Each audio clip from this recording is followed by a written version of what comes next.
በዛሬ ፕሮግራማችን ቸልሲን የሚመለከቱ ባለፉት ቀናት የወጡ አዳዲስ መረጃዎችን ማቀርብላችሁ ይሆናል። ዝውውሩ እንግዲህ እየጦፈ ነው የሚገኘው። ወደ አድማጮቻችን እናንተም እንደምታዩት እንግዲህ የእንግሊዝ ፕሪሚየር ሊግ ቡድኖች በዝውውር ተጠምደዋል።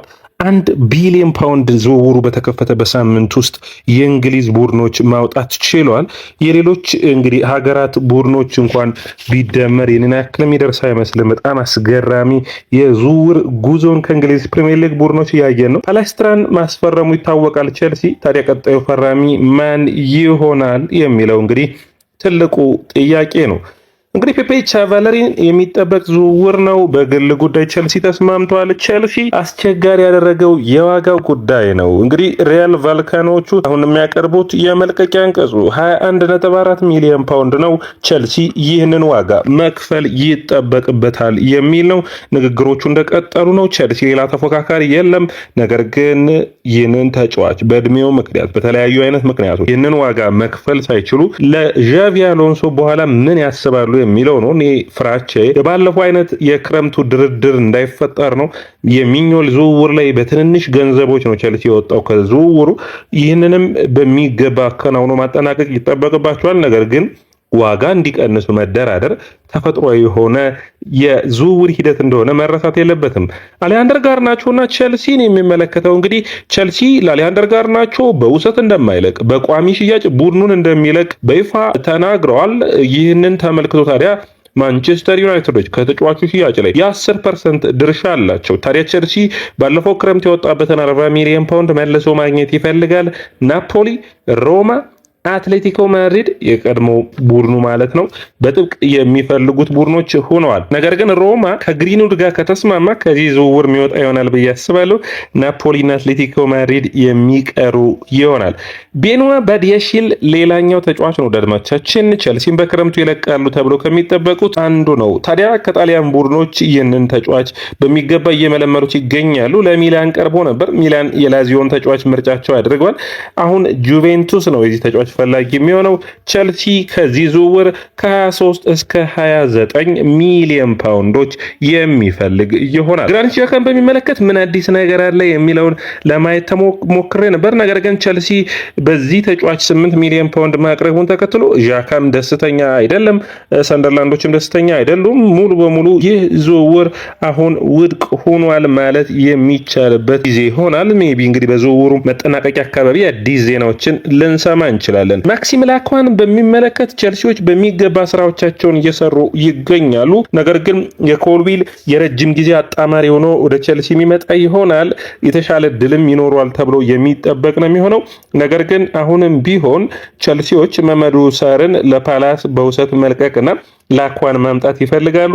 ፓላሶች ተተኪውን ማግኘት ላኳን ለመልቀቅ ምክንያት ይሆናቸዋል። ላኳን ለመልቀቅ ግን ተተኪውን ካላገኙ ይህንን አይነት ዝውውር ላይፈጽሙ ይችላሉ። ቸልሲ ደግሞ ጊዜ ገደብ አስቀምጧል። እስከዛ ጊዜ ገደብ በተለይ ተጫዋቾቹን መጀመሪያ መልቀቅ ላይ አተኩሮ እየሰራ ነው የሚገኘው። አንዱ እንግዲህ ቻሎባ ነው። ወደ ኢንተር ሚላን ዝውውር የሚያደርግ ይሆናል። ያለበለዚያ ግን ኮሞ ከኢንተሮች ምርጫውን ኢንተር ስላደረገ ይህ ዝውውር ማይሳካ ከሆነ ራሳቸው ለማያስፈርም ወደ ዝውውሩ የሚገቡ ይሆናል። ቻችን ሌላኛው ተጫዋች ጄሰን ዴሪን ነው። ጄሰን ዴሪ አዲስ ኮንትራትን በቸልሲ ቤት የሚፈርም ይሆናል።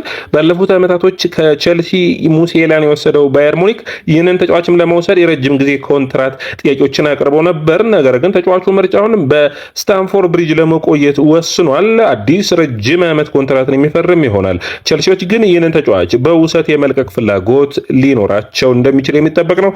ስፖርቲንግ ሊዝበን የመጀመሪያው የዚህ ተጫዋች ፈላጊ ሆኖ የመጣው ቡድን ነው። ወደ አድማቻችን ሌላኛው የቸልሲ የቀድሞ አሰልጣኝ የነበሩት ሊያም ሮሰንሪ አዲሱ የፓሪስ ኤፍሲ አሰልጣኝ ነው ተቀጥረዋል።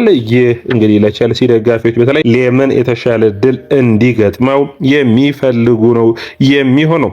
ወደ አድማቻችን ሌላኛው መረጃችን የሚሆነው ሰርመቪልን የሚመለከት ነው። ቸልሲዎች አሁንም የሰርመቪል አድናቂ እንደሆኑና ንግግሮችን እንዳደረጉ በሚገባ በንግግሮቻቸው ደስተኛ እንደሆኑ ኤጀንቱን አናግረዋል፣ ዌስትሃምን አናግረዋል። በተለይ ከዌስትሃም ጋር ጥሩ ግንኙነት አላቸው። በባለፈው የጥር ወቅት እንኳን ከዴሳሲ ጋር ንግግሮችን አድርገዋል። ዌስትሃሞች ዴሳሲን ይፈልጋሉ። አሁንም ቸልሲ ግን ከ23 እስከ 25 ሚሊዮን ፓውንድ የዚህን ተጫዋች ዋጋ ለጥፎበት ይገኛል። ታዲያ ዌስትሃሞች ይህንን ተጫዋች ለመልቀቅ ቢፈልጉም የብዙ ተጫዋቾች ፍላጎት እንደሆነ የብዙ ቡድኖች ፍላጎት እንዳለ ግን ያውቃሉ። አንደኛው የሚሆነው እንግዲህ ይህንን ተጫዋች በሚመለከት 2-3 ቡድኖች እንጠራለን። ቶተናም፣ አርሰናል፣ ማንቸስተር ዩናይትድ ኤጀንቱን አናግረዋል። አሁን ለቸልሲ አስቸጋሪ የሚያደርገው አሌክሳንደር ጋርናቾን በሰር ሜቪል መተካት ለውጦችን ያመጣል ወይ የሚለው ነው። ጥሩ ፐርፎርማንስ ጥሩ ብቃት ያለው እንደ መሐመድ ኩሬት አይነት ባለፉት ዓመታቶች ዌስትሃሞች አሳይተውን ነበር። ነገር ግን ይህ ተጫዋች በቀጥታ ይተካዋል ወይ የሚል ነው። አድማቻችን ጀሴንዴሪን በሚመለከት እንግዲህ ፋብሪዚዮ ሮማኖ ያወጣው ሙሉ በሙሉ አዲስ ኮንትራት ይፈርማል፣ ለአንድ የውድድር ዓመት ደግሞ ወደ ስፖርቲንግ ሊዝበን ያቀናል የሚል ሄርዊጎ በቅርቡ እንሰማለን የሚል መረጃን አይቻለው። አድማቻችን ሌላኛው መረጃችን የሚሆነው የኤፍሲ ፖርቶ የመስመር ወይም ደግሞ የ10 ቁጥር ቦታ ላይ የምታውቁት ሮድሪጎ ሞራ ይባላል። ሮድሪጎ ሞራ በጣም አስደናቂ የሆነ በተለይ ብዙዎቹ ከፖርቹጋል የሚወጡት መረጃዎች በጣም ነው የሚያደንቁት 70 ሚሊዮን ዩሮ ኮንትራት ማፍረሻ አለው። ታዲያ ቸልሲ ይህንን ተጫዋች ይፈልጋል የሚሉ መረጃዎች ወጣው ተመለከቱ። በኔ እይታ ቸልሲ ይህንን አይነት ውሳኔ ማድረግ አለበት ብዬ አላምንም። ሮድሪጎ ሞራ በብቃት በጥራት በጣም አስደናቂ የሆነ ታዳጊ ተጫዋች ነው። 19 ዓመቱ ላይ ይገኛል። በቀኝ እግሩ የሚጫወት ስለሆነ ቸልሲ ባላንስ ማድረግ የሚችልበት ይመስለኛል። ቸልሲ የሮጀርስ ተተኪ ለማድረግ ነው። 43 ጨዋታዎችን ባለፈው ውድድር ዓመት አድርጓል። ሮድሪጎ ሞራ 3 ጎሎችና 2 አሲስት ነው። ከሮጀርስ ወደ ሮድሪጎ ሞራ ግን በጣም ከፍተኛ ልዩነት ያለው ነው። ቸልሲ እነዚህን ተጫዋቾች የሚለቅ ከሆነ ያሉት ታዳጊዎች ስለሚበቁ የተሻለ የሚሆነው ትክክለኛ ተጫዋችን በእድሜው ገፋ ያለ ተጫዋችን ለማስፈረም መሞከር ይመስለኛል። ወደ አድማጮቻችን ሮድሪጎ ሞራ በጣም አስደናቂ የሆነ 2-3 ቦታዎችን በተመሳሳይ ሰዓት መጫወት የሚችል ነገር ግን ብዙዎቹ አዲሱ ጃኦ ፌሊክስ ነው ይሉታል። እንግዲህ ጃኦ ፌሊክስ በወቅቱ ከሰራው ፐርፎርማንስ አንጻር ሮድሪጎ ሞራ በልዩነት ጃኦ ፌሊክስ የሚበልጠው ይመስለኛል። ፌሊክስ ወደ 123 ሚሊዮን ፓውንድ አካባቢ በጊዜ ወጣበት። በወቅቱ 25 ጎሎችና በቤኔፊካ እንዲሁም ደግሞ በሊጉን ያሸነፈ ነበር፣ የፖርቹጋል ሊግን ማለት ነው። በተቃራኒው ይሄኛው ተጫዋች ሊጉን ማንሳት ችሏል በጎል በአሲስት ነገር ግን እና ደግሞ በ10 ቁጥር ቦታ ይልቅ የመስመሮችንም እንዲሁም የ10 ቁጥር ቦታ ነው የሚጫወተው። እንግዲህ ቸልሲ ካስፈረመ ማሰብ የሚጠበቅበት ይመስለኛል ሌላ ታዳጊ መሆኑን ከነ ስቴፋን ዊሊያን ከነ ጆቫኒ ኩንዳ ጋር የሚጨምር ነገር ግን ልምዱን ማሸነፍ እና የተሻለ ፐርፎርም እንዲያደርግ የሚጠበቅ ነው። ዘአትሌቲክስ ላይ የዘአትሌቲክስ ተንታኞች አንድ ስለ ባይኖ ጊተንስ ጥሩ አስተያየትን ሰጥቶ አይቻለሁ። ባይኖ ጊተንስ ስብስብ ውስጥ ቢቆይና የተለየ ክህሎት ያለው የመስመር ተጫዋች እንደሆነ አድናቆታቸውን ገልጸው 2-3 ጨዋታዎች ላይ ግን ዣቪ አሎንሶ እምነትን ከሰጠው የተለየ ብቃቱን በጥራት ማከናወን የሚችል ተጫዋች ነው የሚል አስተያየታቸውን ሰጥተውታል። እንግዲህ በጣም የሚደንቅ ተጫዋች እንደሆነ ብዙዎቻችን አስተያየታችን ሰጠናል። ነገር ግን በወጥነት በአንድ በተለይ ከጀርመን ቡንደስሊጋ ወደ ፕሪሚየር ሊግ መምጣት ደግሞ አስቸጋሪ እንደሚሆን የሚጠበቅ ነው።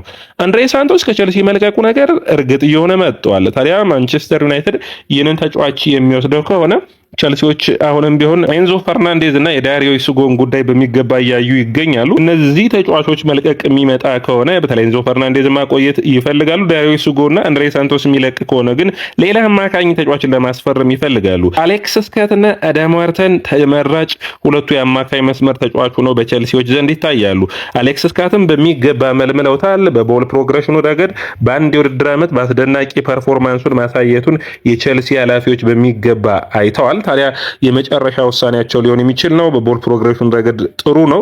ነገር ግን የሚገመተው 80 ሚሊዮን ፓውንድ ነው። በኔ እይታ አዳም ዋርተን ወደ 100 ሚሊዮን ፓውንድ ነው። ለአዳም ዋርተን 100 ሚሊዮን ፓውንድ መክፈል ይሻላል ለአሌክስ ስካት 80 ሚሊዮን ፓውንድን ከመክፈል። ምንም እንኳን አዳም ዋርተን ከቫለንቲን በረኮ ጋር ተመሳሳይ የሆነ ያጨዋወት ስታይል ቢኖረውም ነገር ግን ቸልሲዎች ውሳኔዎቻቸው የሚጠበቅ ይሆናል። ከቁጥር ወደ ጥራት ያተኮረ ስብስብን ምክንያቱም በፕሪሚየር ሊጉ ብቻ ቸልሲ መጫወቱን ተከትሎ ልናይ የምንችልበት ቀጣይ የውድድር ዓመት ይሆናል ብዬ አስባለሁ።